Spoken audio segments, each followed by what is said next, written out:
Hai, assalamualaikum warahmatullahi wabarakatuh. Kembali lagi bersama saya. Di sini kita akan mempelajari materi tentang pesawat sederhana untuk SMP kelas 8. Dengan saya, Tazkia Amalia Subia Putri, NIM 117207076. Baik, kita lanjut.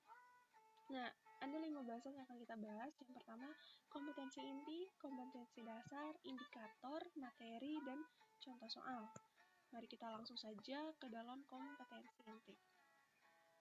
Terdapat 4 poin dalam kompetensi inti. Yang pertama yaitu menghayati dan mengamalkan ajaran agama yang dianutnya.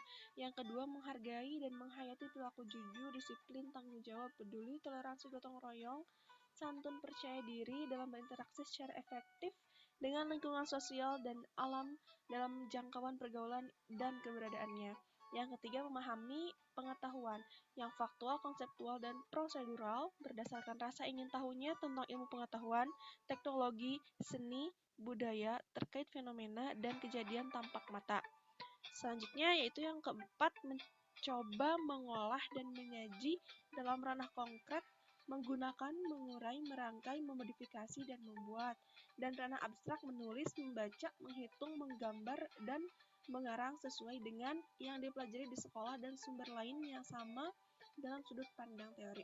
Baik, kita lanjut ke dalam kompetensi dasar. Ada 3.3 yaitu menjelaskan konsep usaha pesawat sederhana dan penerapannya dalam kehidupan sehari-hari, termasuk kerja otot pada struktur kerangka manusia. Selanjutnya yaitu poin 4.3 yaitu menyajikan hasil penyelidikan atau pemecahan masalah tentang manfaat menggunakan pesawat sederhana dalam kehidupan sehari-hari. Selanjutnya yaitu tentang indikator yang harus kita capai. Yang pertama, mengidentifikasi jenis-jenis pesawat sederhana. Yang kedua, menganalisis setiap jenis pesawat sederhana. Yang ketiga, mengaplikasikan pesawat sederhana pada kehidupan sehari-hari. Dan yang keempat, memahami permasalahan tentang pesawat sederhana dalam bentuk soal. Selanjutnya kita masuk ke dalam materi pesawat sederhana. Apa yang disebut dengan pesawat sederhana? Nah, pesawat sederhana merupakan alat bantu untuk melakukan suatu aktivitas. Mungkin tanpa kita sadari banyak aktivitas atau kegiatan yang kita lakukan itu menggunakan bantuan pesawat sederhana. Nah, di sini ada 4 jenis pesawat sederhana. Yang pertama, ada katrol, roda berporos, bidang miring, dan pengukit. Mari kita bahas satu persatu. Yang pertama ada katrol. Nah, mungkin kita sudah tidak asing dengan keberadaan katrol. Di sini ada 3 jenis katrol. Yang pertama, katrol tunggal tetap, di mana keuntungan mekanisnya adalah 1, atau bisa kita sebutkan gaya kuasa yang kita berikan itu sebanding atau sama dengan beban. Yang kedua ada katrol tunggal bebas, di mana keuntungan mekaniknya itu 2, di mana ketika kita mengangkat atau memberikan suatu gaya usaha pada katrol ini, maka berat beban itu akan terasa setengah dari beban yang aslinya. Selanjutnya di sini ada katrol majmuk. Nah, untuk keuntungan mekanis katrol majmuk sendiri tergantung pada jumlah tali yang terdapat pada katrol. Di sini terdapat 2, yaitu 1 dan 2. Maka keuntungan mekanisnya adalah 2.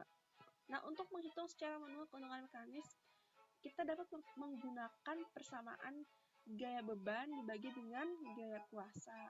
Nah, penggunaan katrol dalam dunia nyata itu banyak digunakan pada bidang industri, bidang pembangunan, dan pelabuhan, di mana ketiganya merupakan aplikasi untuk mengangkat dan memindahkan benda-benda yang sangat besar dan berat sekali ya. Selanjutnya, yang kedua yaitu roda berporos. Nah, di sini terdapat gambarnya, di mana ini merupakan roda gigi yang berfungsi sebagai pusat pengatur gerak roda sepeda yang terhubung langsung dengan roda sepeda.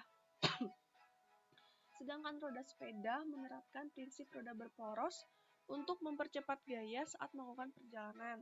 Contohnya, yaitu kursi roda, mobil, dan sepatu roda. Nah, selanjutnya yaitu benda miring. Di sini ada dua contoh yang saya ambil. Yang pertama adalah baut, yang kedua adalah benda miring ya, atau bidang miring. Nah, benda miring itu merupakan bidang datar yang diletakkan miring atau membentuk sudut tertentu sehingga dapat memperkecil gaya kuasa. Baik, kita masuk ke persamaannya, di mana untuk menghitung keuntungan mekanisnya masih tetap sama, yaitu di mana gaya beban dibagi dengan gaya kuasa. Namun, pada bidang miring ini kita dapat menggunakan persamaan lain, yaitu L yang merupakan panjang bidang miring dibagi dengan H, yaitu tinggi bidang miring. Nah, nanti kita dapat menggunakan persamaan ini tergantung dengan apa yang kita ketahui dari aplikasi atau prinsip yang kita akan hitung.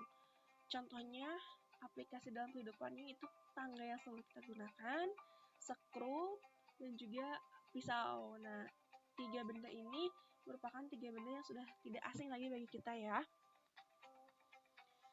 Selanjutnya yaitu ada pengungkit. Nah, contohnya ada gunting, linggis, jungkat-jungkit, pembuka botol, sekop, dan pinset. Nah, dari semua jenis pesawat sederhana, pengungkit merupakan jenis pesawat sederhana yang paling banyak sekali contohnya. Nah, kenapa demikian? Mari kita bahas. Pengungkit merupakan suatu benda yang dapat memudahkan usaha dengan cara menggandakan gaya kuasa dan mengubah arah gaya. Nah, hal ini tentu agar kita dapat mengetahui besar gaya yang dilipat gandakan oleh pengungkit. Nah, kita hitung dengan menghitung keuntungan mekanisnya. Bagaimana persamaannya? Persamaannya adalah gaya beban dikali dengan lengan beban sama dengan gaya kuasa dikali dengan lengan kuasa, atau dapat kita pisah menjadi gaya beban per gaya kuasa atau lengan kuasa per lengan beban. Nah, di sini ya, ini alasan kenapa pengungkit merupakan suatu jenis pesawat sederhana yang banyak sekali contohnya. Hal ini karena terdapat 3 jenis. Yang pertama, di mana otak titik tumpu berada di antara gaya beban dan gaya kuasa. Dan yang kedua, gaya beban terletak di antara titik tumpu dan gaya kuasa. Dan untuk jenis ketiga merupakan gaya kuasa yang terletak di antara titik tumpu dan gaya beban. Nah, di sini ada contohnya. Untuk jenis pertama ada gunting, jenis kedua ada pembuka tutup botol, dan jenis ketiga ada pinset. Sekarang kita masuk ke soal dan pembahasannya. Nah, untuk soal pertama, prinsip kerja pesawat sederhana pada saat seorang mengangkat barbel adalah A, B, C, dan D. Nah, yang pertama kita lakukan, kita harus analisis. Terdapat 3 titik tentunya, dan 3 titik itu kita harus analisis. Yang pertama, ada siku. Titik yang paling ujung siku itu sebagai titik tumpu. Yang kedua, panjang lengan sebagai lengan kuasa dan lengan beban. Dan yang ketiga ada tangan yang memegang barbel sebagai titik beban. Maka dapat kita simpulkan atau kita susun menjadi titik tumpu, titik kuasa, dan titik beban. Nah, susunan ini merupakan pengungkit jenis ketiga, maka jawabannya adalah D. Selanjutnya ada soal kedua. Terdapat sebuah tangga dengan panjang 8 meter, sedangkan ketinggiannya adalah 4 meter. Maka keuntungan mekanis dari penggunaan tangga tersebut adalah A, B, C, atau D. Nah, persamaannya adalah gaya beban dibagi dengan gaya kuasa atau panjang lintasan dibagi dengan tinggi. Karena yang diketahui dalam soal adalah panjang dan tinggi, maka kita akan menggunakan persamaan L per H, di mana L sama dengan 8 dan H sama dengan 4. Maka 8 dibagi 4 sama dengan 2. Nah, selanjutnya soal ketiga, ini menggunakan soal tentang katrol. Nah, berdasarkan ilustrasi gambar di samping, berapakah besar beban yang ditarik oleh katrol majmuk di samping? Rumusnya adalah W sama dengan 2N dikali F, di mana N merupakan jumlah katrol atau jumlah tali pada katrol. Dan F di sini merupakan kuasa, gaya kuasa. Kita substitusikan nilainya 2, N-nya ada 4, yaitu 1, 2, 3, dan 4. N-nya 4 dan gaya kuasanya di sini adalah 8 Newton. Maka kita masukkan 2 dikali 4 dikali 8 sama dengan 64 Newton. Nah, mungkin cukup sekian pembahasan dari saya. Terima kasih atas perhatiannya dan mohon maaf atas segala kekurangan dan kesalahan saya. Billahi taufiq wal hidayah. Wassalamualaikum warahmatullahi wabarakatuh.